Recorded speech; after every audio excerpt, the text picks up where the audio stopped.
Dear students, relations and functions topic हम कर रहे हैं 11th क्लास का।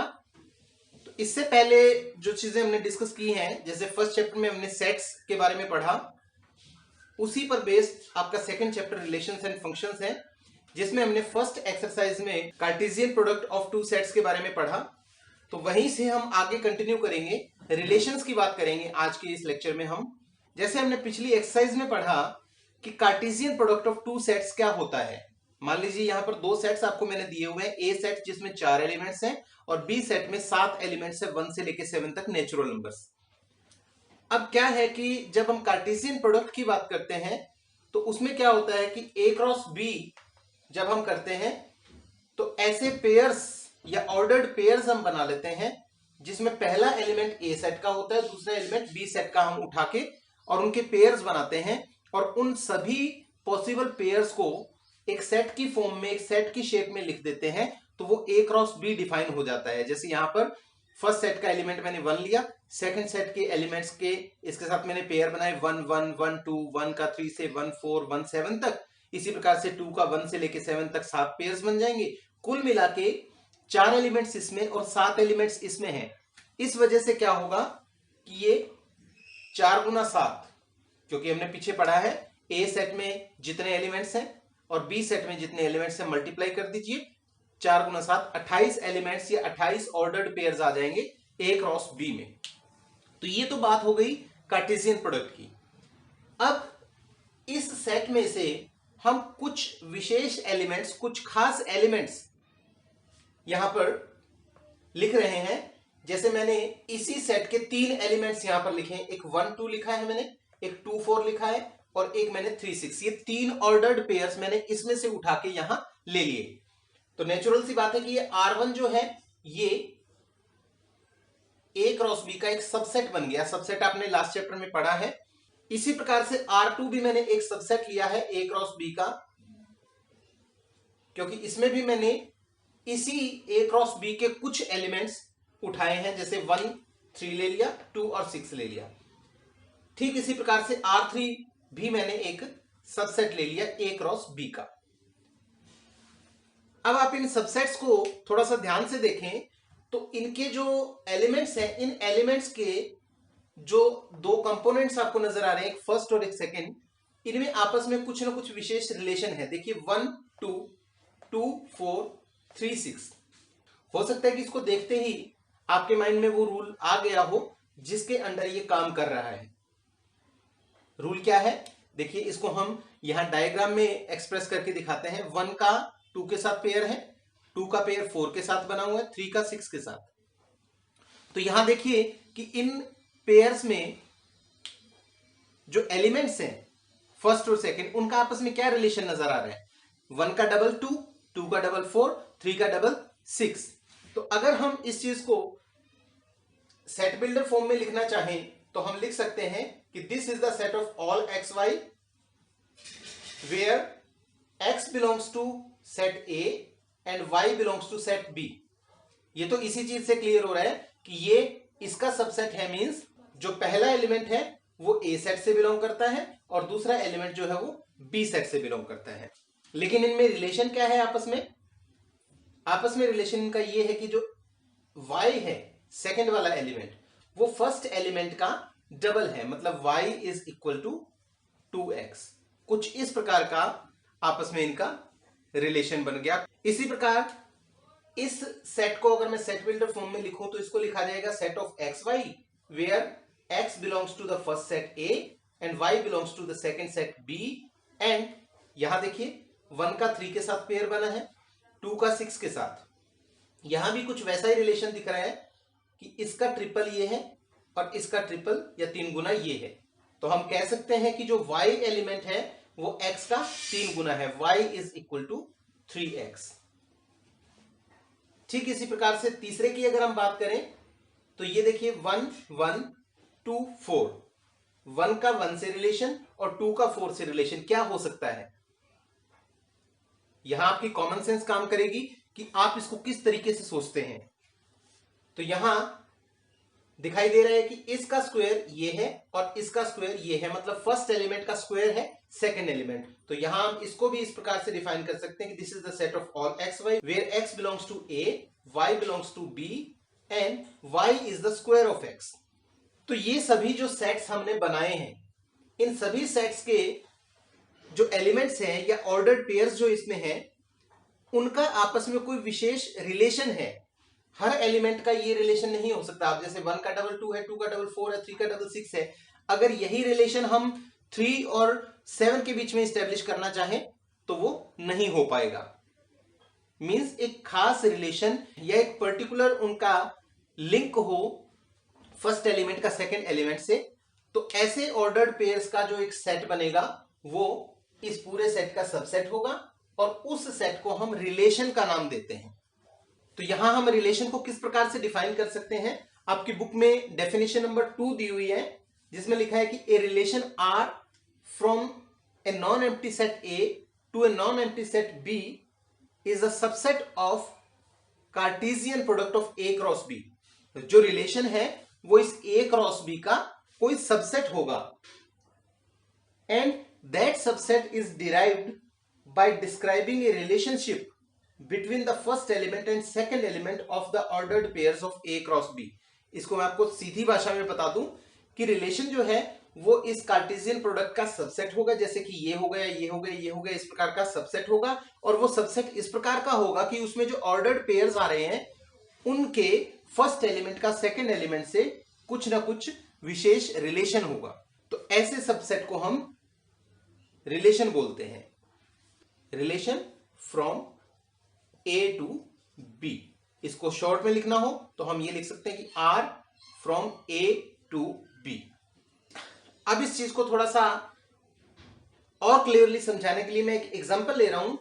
आपकी बुक में ही एग्जांपल नंबर 7 है सेकंड चैप्टर का, उसको मैंने उठाया है यहां पर, जिसमें आपको A सेट दिया हुआ है 1 2 3 4 5 6 और एक रिलेशन डिफाइन किया गया है वहां पे, रिलेशन R। ये रिलेशन का नाम हो गया फ्रॉम ए टू ए, ये आपका पहला और दूसरा सेट दे दिया। Relation R from A to A is defined as R equal to the set of x y where y is equal to x plus 1। जैसे हमने अभी थोड़ी देर पहले डिस्कस किया था कि वाई और एक्स में जो रिलेशन होता है वो यहां पर डिफाइन किया गया होता है। अब इस रिलेशन को यहां पर हमने खोल के लिखना है, टेबुलर फॉर्म में इसको एक्सप्रेस करना है। तो इसके लिए देखिए हम क्या करेंगे, ये ए सेट हो गया। आपको पता है कि आर जो है वो ए क्रॉस ए का सबसेट होगा और ए क्रॉस ए में क्या क्या एलिमेंट्स होंगे, 1 2 3 4 5 6 के 1 2 3 4 5 6 से ही हम कुछ पेयर्स बनाएंगे। कितने पेयर्स बनेंगे, ए में 6 एलिमेंट्स हैं और दूसरा जो ए होगा वो भी सेम ही होगा, उसमें भी 6 एलिमेंट्स, 6 गुना 6 36 पेयर्स बनेंगे ए क्रॉस ए में। तो उन 36 में से हमने ऐसे पेयर्स ढूंढने हैं जो इस कंडीशन को, इस रूल को सेटिस्फाई करते हो। तो आप देखिए ये जो x एलिमेंट है इसको डिफाइन करते हैं हम पहले कि x की क्या क्या वैल्यू हो सकती है। x की वैल्यू अगर हम 1 लें, क्योंकि x इस पहले वाले सेट से बिलोंग करेगा और ये है a के एलिमेंट्स 1 से लेके 6 तक कुछ भी हो सकते हैं। तो अगर x की वैल्यू 1 है तो y कितना होगा, अकॉर्डिंग टू दिस रूल 1 + 1 2 हो गया। इसी तरह से अगर x की वैल्यू हम 2 लेते हैं तो y की वैल्यू 2 + 1 3 हो जाएगी। इसी प्रकार से x को आप 3 लोगे तो y की वैल्यू 4 हो जाएगी, x को 4 लेंगे तो y की वैल्यू 5 हो जाएगी, x 5 है तो y 6 हो जाएगा, x को हम 6 ले सकते हैं, y 7 हो जाएगा। लेकिन ये जो 7 है ये a से बिलोंग ही नहीं करता। बाकी एलिमेंट्स आप देखिए 1 से लेके 6 तक x की वैल्यूज हैं, ये सभी a से बिलोंग करती हैं पहले वाले सेट से।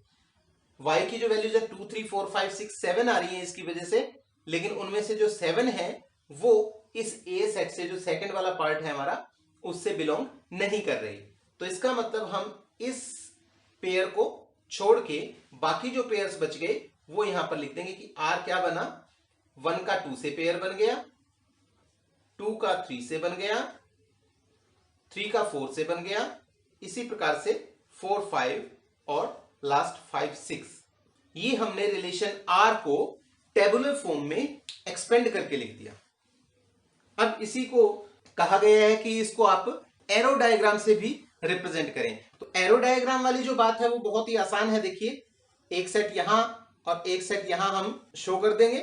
1 2 3 4 5 और 6 एलिमेंट्स हैं। उधर भी 1 2 3 4 5 और 6, ये 6 एलिमेंट्स हो गए।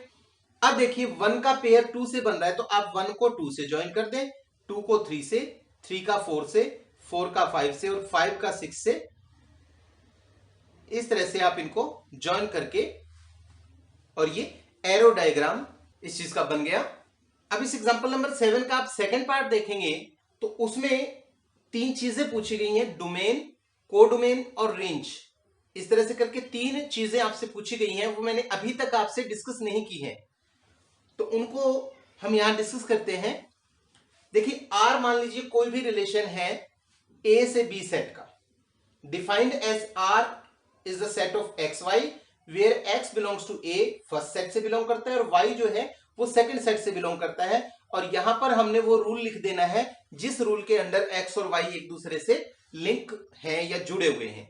जैसे हमने पीछे y equal to x square लिखा या y equal to x plus 1, इसी एग्जाम्पल नंबर 7 में हमने किया। तो यहां पर जो 3 चीजें पूछी गई हैं उनके बारे में मैं आपको बता दूं। बहुत ही आसान सा कंसेप्ट है, डोमेन, कोडोमेन और रेंज, 3 चीजें हम पढ़ेंगे। डोमेन क्या है कि set of all possible values of x belonging to A. इस ए सेट में एक्स की जो जो वैल्यूज भी पॉसिबल हैं, अभी जैसे हमने इस 7th एग्जांपल में पढ़ा कि x की वैल्यू को हम 6 नहीं ले सकते, क्योंकि जैसे हम x की वैल्यू को 6 लेंगे तो हमारा रूल था y equal to x plus 1, x को 6 लेते ही y की वैल्यू 7 हो जाएगी, और y की वैल्यू 7 इसमें है ही नहीं b सेट में। इसलिए हम x की जो वैल्यूज हैं वो 1 से लेके 5 तक ले सकते हैं। तो इस एग्जाम्पल नंबर 7 की अगर हम बात करते हैं तो वहां पर डोमेन जो बनेगा वो 1 से लेके और 5 तक जो पॉसिबल वैल्यूज किसकी, x की जो जो वैल्यूज हो सकती हैं वो हमारा डोमेन हो जाएगा, उन सभी वैल्यूज का सेट। कोडोमेन जो है वो सेट बी। सेट बी का मतलब ये पूरा सेट जिसके अंदर y की कोई भी वैल्यू हो सकती है, राइट। इसमें हमें यह देखने की जरूरत नहीं है कि कोई एलिमेंट ए सेट के किसी एलिमेंट से जुड़ा है या नहीं जुड़ा है, ये पूरा सेट आपको कोडोमेन लेना है। तो यहां इस पर्टिकुलर 7वें एग्जांपल की अगर हम बात करें तो हमारा कोडोमेन भी ए हो गया, क्योंकि ये रिलेशन ए से ए का दिया हुआ था। यहां मैंने ए और बी लिखा है, लेकिन 7th एग्जांपल में ए से ए का रिलेशन दिया हुआ है।